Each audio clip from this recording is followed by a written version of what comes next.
بسم الله الرحمن الرحیم. د المقدس خیر بنسټ قدرمن اورېدونکو سلامونه، نیکې هیلې او احترامات.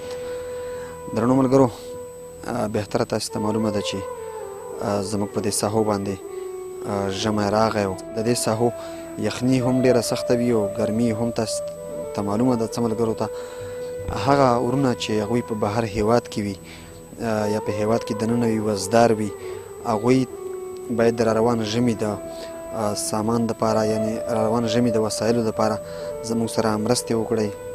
که څوک نغدي مرسته کولی شئ، که څوک په ښارونو کې وي کورتۍ، بوټان وغیره د اړمنو یتیمانانو دپاره اخیستی شئ چې هر رنګه مرسته مو په وس کې وي. باید تاسې زموږ نه ونه سپموئ، ځکه چې تاسې هر کال ګورئ چې زموږ دغه پروګرام وي موږ د غریبانو یتیمانانو دپاره، بالخصوص هغه یتیمانانو دپاره چې هغوی هېڅوک نه وي، نه یې د ګټې وټې څوک شته او دغه بازار د راوړلو یې هم څوک نه وي.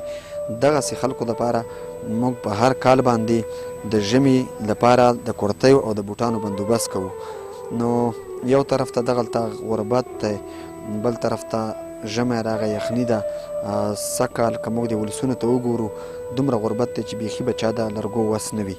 نو درنو ملګرو، هر کال تاسې زموږ ویډیوګانې ګورئ، ستاسې مرستې به هغه اړمنو خلکو ته رسیږي. انشاءالله زموږ د المقدس خیره بنسټ د ملګرو په واسطه باندې د دوی په منډه ترډه باندې به اړمنو خلکو ته رسیږي تر کومه حده چې زموږ وس وي. موږ ته چا په ګوته کړي دي، موږ ټول د ځان سره لیکلي دي او هر کال ورته په ژمي کې د دغسې شیانو بندوبست برابروو. خو ستاسې په مرسته باندې زموږ سره هیڅ نشته، موږ فقط دغه غږ اوچت کړو او ستاسې ذمهواري دا ده چې شتمن یې باید مرسته وکړي او که شتمن ملګري نه یاستئ، هغه ورونه چې زموږ ویډیوګانې ګورئ هغه دې ویډیوګانې شیر کړي او لایک دې کړي.